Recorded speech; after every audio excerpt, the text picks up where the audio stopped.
Tabe, jumpa lagi dengan saya di Negara Bijaksana, channel yang membahas sebuah persoalan populer di Indonesia secara bijaksana dan dijamin dengan pemikiran terbaru.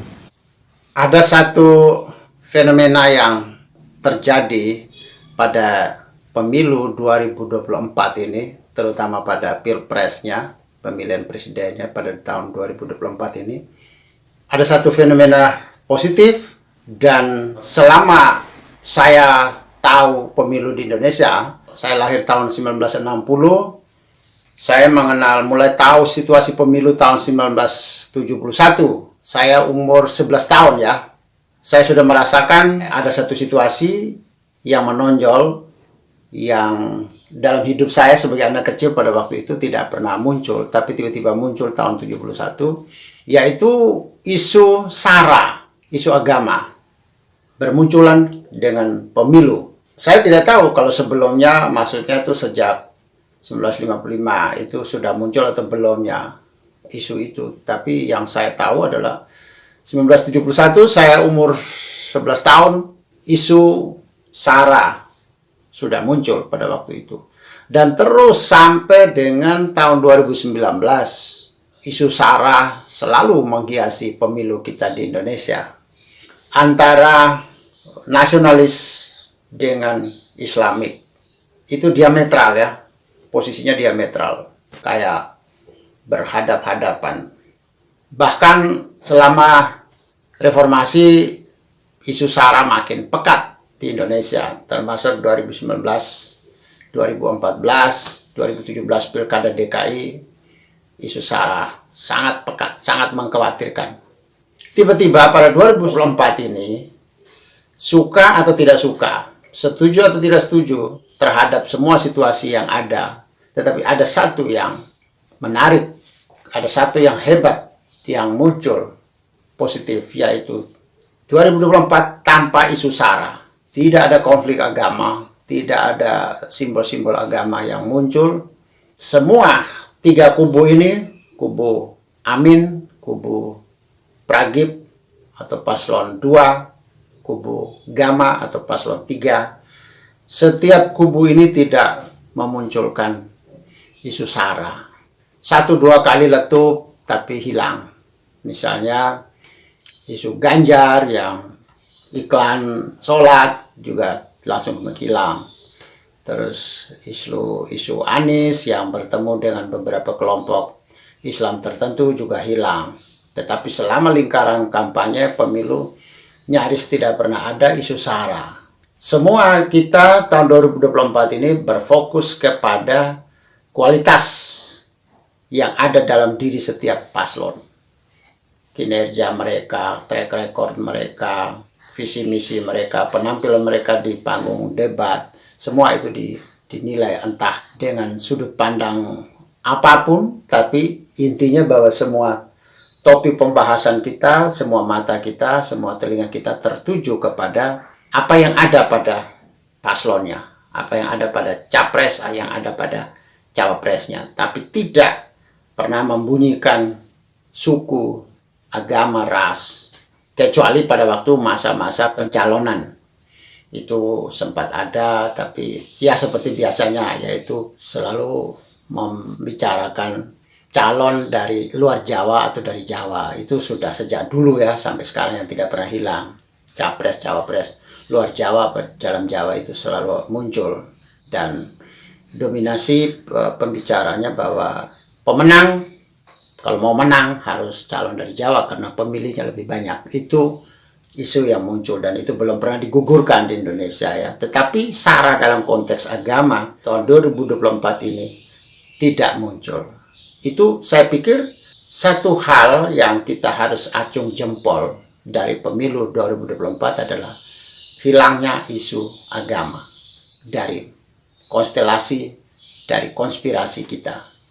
Sehingga kita benar-benar mau menilai track record orangnya, kapasitas orangnya, kapabilitas calonnya, bagaimana potensi dia dalam membangun ke depan, membangun negara ini ke depan. Itu yang saya kira satu hal yang tidak dapat dipungkiri, tidak dapat ditolak dari prestasi pemilu 2024. Prestasi yang hebat adalah prestasi pemilu tanpa isu agama. Pertanyaan kita, mengapa isu agama kali ini tidak muncul? Saya melihat persoalannya dari kemunculan konfigurasi kubu. Konfigurasi kubu ini yang pertama adalah para kingmaker. Munculnya kingmaker. Kingmaker yang muncul selama ini dalam 2024 ini adalah kingmakernya beberapa nama besar yang muncul adalah Megawati sebagai kingmaker juga, Joko Widodo kingmaker juga, dan Surya Paloh kingmaker. Ketiga nama ini, ketiga tokoh ini kita kenal selama ini adalah tokoh nasionalis.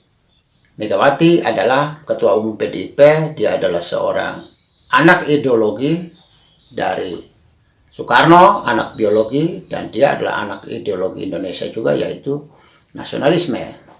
Dan dia cukup kuat memikul tanggung jawab moral terhadap ayahnya yang punya Partai Nasionalis Indonesia PNI zaman dulu, yang melebur difusi bersama 9 partai yang lainnya, difusi menjadi PDIP sekarang ini.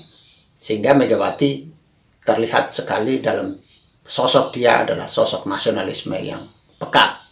Kedua, kemunculan Jokowi. Jokowi ini dia berasal secara formalnya, secara administratifnya dia muncul dari PDIP. Tentu PDIP selalu konotasinya adalah nasionalis. Maka Jokowi juga entah dipengaruhi oleh PDIP atau tidak, tapi sampai saat ini yang terlihat dari Jokowi adalah seorang nasionalis. Tidak ada jejak Jokowi yang menunjukkan bahwa dia adalah Islamik. Tokoh yang ketiga yang muncul kingmaker adalah Surya Paloh. Surya Paloh juga seorang nasionalis. Dia sebelum mendirikan Nasdem, dia adalah salah satu faksi dari Golkar, golongan karya. Zaman dulu golongan karya di zaman Orde Baru, ya jelas itu adalah nasionalis. Ketiga tokoh ini muncul sebagai kingmaker. Dalam konstelasi dan konspirasi, ternyata mereka ini menjadi kingmaker dari setiap kubu. Megawati berada di kubu Gama, dia adalah kingmaker di sana. Jokowi berada di, meskipun tidak terang-terangan, tapi orang tetap membaca, mudah membaca Jokowi berada di mana, tapi dia berada di paslon 2, Prabowo Gibran. Dia juga nasionalis. Berarti paslon ini, paslon 3, paslon 2 ya Prabowo Gibran ini nasionalis. Dan di kubu Amin, kubu 1, paslon 1, ada Surya Paloh, tokoh nasionalis juga. Akhirnya mereka bertiga ini tentu mengemudi kubu-kubu itu menjadi warna nasionalis. Sehingga kubu Islamik tidak muncul di periode ini, di pemilu kali ini tidak muncul. Di paslon 1 dimotori oleh Surya Paloh, Nasdem. PKB juga partai yang nasionalis, bukan partai agama, dia partai nasionalis. Nasdem, apalagi ya PKS. Nah, PKS ini kan partai Islam, memikul Islamik. Sehingga 2:1, apalagi dengan dominasi berada pada dominasi legislatif, dominasi perolehan suara itu berada pada PKB dan Nasdem, sehingga PKS tidak menonjol. Meskipun Anies tetap digaungkan sebagai tokoh mewakili Islam tradisional, tetapi dalam operasional politiknya tidak nampak, tidak terlihat, karena ada dominasi PKB, ada dominasi Nasdem, ada dominasi Caimin, ada dominasi Surya Paloh, sehingga di kubu Anies tidak muncul. Kemudian di kubu Prabowo Gibran itu tokohnya ada di Gerindra, ada Golkar, ada PAN, Zulkifli Hasan, dan Erlangga Hartarto, dan lain-lainnya. Semua mereka adalah tokoh nasionalis. Sehingga paslon 2 itu juga bukan Islam. Di kubu paslon 3, Gama juga nasionalis jelas. Ada PDIP yang menjadi leader, ada Mbak Megawati. Dan P3 juga bukan wakil dari partai Islam. Sebenarnya P3 juga Islam nasionalis, ya, religius nasionalis. Sudah terpecah-pecah. Ya, partai Islamnya zaman dulu P3 itu, dan sekarang sudah pecah banyak. Akhirnya yang lebih pekat dengan Islamnya, lebih memikul nilai-nilai keislaman tradisionalnya ada di PKS. Kubu ini digawangi oleh partai-partai dan oleh kingmaker yang nasionalis. Ini yang menarik, ya. Ditambah lagi dengan kubu paslon 2 Prabowo Gibran, dia cocok dengan Islam dan dia cocok dengan nasionalis. Sejarah dari 2014 Gerindra dan Prabowo adalah sahabat akrabnya PKS, sehingga kaum Islam juga dekat dengan Gerindra, dengan Prabowo. Kaum nasionalis juga dekat dengan Prabowo. Prabowo ini tidak menampung nasionalis, tidak juga hanya menampung Islam, tapi Prabowo menampung kedua-duanya. Inilah yang membuat isu SARA di Indonesia di pemilu 2024 redam, hilang. Tokoh-tokoh Islam tradisional sulit muncul di situ, sulit jadi pemain di dalam konstelasi 2024, sehingga pemain utama hampir seluruhnya orang-orang yang berhaluan nasionalis semua dari ketiga kubu ini. Ini saya pikir bagi kita yang mencintai pluralisme, ya, mencintai keanekaragaman, mencintai humanisme, mencintai persatuan dan kesatuan, mencintai Bhinneka Tunggal Ika, mencintai NKRI, ya terima kasih kepada pemilu. Entah ini by design ataukah terjadi secara insidental, secara kebetulan, juga tidak tahu. Tapi yang paling penting, kita berterima kasih kepada seluruh pemain politik di tahun 2024. Kita berterima kasih kepada Ibu Megawati, kepada Pak Jokowi, kepada Surya Paloh. Kita berterima kasih juga kepada Pak Ganjar, Pak Mahfud MD, Pak Anies Baswedan, Pak Muhaimin Iskandar, Pak Prabowo Gibran. Kita berterima kasih bahwa mereka telah memainkan peran dengan hasilnya sangat menarik, yaitu redamnya isu SARA di Indonesia. Sehingga masyarakat kita berkonsentrasi pada menilai profil capres-cawapresnya, menilai sosoknya, menilai visi misi, menilai track recordnya. Jadi ini menarik. Terima kasih. Kita berharap semoga di pemilu ke depan selalu muncul situasi yang tidak memunculkan isu SARA lagi. Kita berharap supaya ke depan selalu mematikan SARA dan menaikkan nilai-nilai universal. Bisa atau tidak, kita harap semua pemain politik di masa depan harus bisa. Keuntungan yang kedua adalah kita lihat yang muncul dan pemenang kali ini adalah versi quick count, dan sampai sekarang dari berbagai lembaga survei adalah kubu Prabowo Gibran yang menang. Mengapa dia jadi pemenang sekarang dibanding kubu nasionalis dan di kubu Islam? Citranya kan begitu, meskipun tidak bisa bermain secara operasional, tapi image itu tetap ada. Image itu kan mempengaruhi orang untuk memilih atau tidak memilih. Sehingga mereka yang nasionalis tidak memilih Anies, mereka yang Islamik tidak memilih Ganjar, atau yang ada PDIP, ada Megawati, sehingga itu dikesankan sebagai nasionalis. Tetapi mereka ini lari, ceruk terbanyak, terbesar adalah Prabowo Gibran. Kenapa? Karena dia bukan Islamik, bukan nasionalis. Prabowo Gibran adalah kebangsaan, kubu kebangsaan, aliran kebangsaan yang menampung dari semua kubu nasionalis dan kubu Islamik masuk ke Prabowo Gibran, sehingga dia mendapat cerukan suara terbesar. Itu start awalnya, ya, cerita awal, pengaruh awalnya, pengaruh paling awal, pengaruh paling dominan dari mengapa Prabowo Gibran meraup suara terbesar dalam pemilu kali ini. Karena dia memunculkan sosok kubu kebangsaan, tidak Islamik, tidak nasionalis, tapi dia menampung dari keduanya.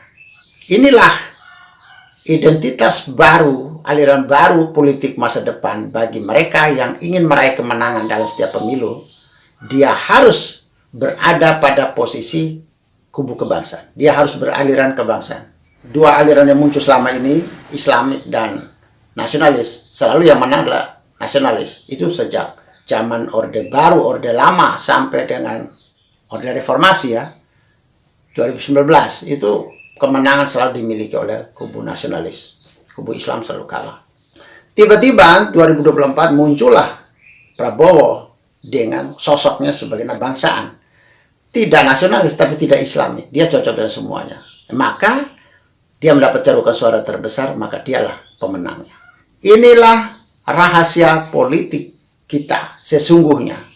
Apabila ada tokoh yang muncul dengan ciri khas kebangsaan yang cocok untuk semua dua kubu yang ada selama ini secara genetik kita, maka dialah pemenang. Jadi siapa yang mau memenangkan pemilu di Indonesia, ikutilah jejak Prabowo sekarang. Ikutilah jejak kebangsaan. Tinggalkan nasionalis, tinggalkan Islamik, tapi kebangsaan. Anda harus cocok untuk orang nasionalis, Anda juga harus cocok untuk orang Islamik seperti Prabowo. Maka Anda jadi pemenang. Seterusnya, Prabowo sudah meletakkan dasar aliran baru dalam pemilu di Indonesia, dalam politik Indonesia. Prabowo sudah menunjukkan identitas baru di Indonesia, identitas politik, yaitu kebangsaan. Saya berharap, atau kita semua berharap, siapapun tokoh ke depan haruslah tetap setia memelihara ideologi kebangsaan, memelihara isu kebangsaan, memelihara aliran kebangsaan ini, supaya tidak boleh didominasi oleh kubu nasionalis dan tidak boleh didominasi oleh Islamik, kubu Islam, karena dua-dua ini sudah membuktikan perjalanan bangsa ini selalu diametral, selalu tidak nyaman. Kalau kubu nasionalis tidak bisa bertemu kompromi dengan kubu Islam tidak bisa berkompromi dengan kubu nasionalis. Maka ke depan kita berharap selalu ada tokoh, selalu ada aliran, selalu ada kubu yang muncul kebangsaan. Siapa yang bisa memberi identitas kebangsaan, dialah penguasa panggung politik nasional ke depan. Terima kasih, selamat berkebangsaan. Jika Anda setuju dengan saya, Anda seide dengan saya, berarti kita berada pada satu perjuangan yang sama, yaitu ingin melihat Indonesia menjadi lebih baik, Indonesia menjadi negara yang bijaksana yang kita impikan. Caranya adalah dengan Anda memberi dukungan dan berpartisipasi dalam channel ini. Subscribe di bawah channel ini, bunyikan lonceng di sampingnya untuk menunjukkan Anda berlangganan secara gratis, dan ada pemberitahuan setiap kali saya mengirim edisi baru. Dan jika Anda setuju dengan ide ini, jangan lupa bagikan ke semua relasi Anda. Terima kasih.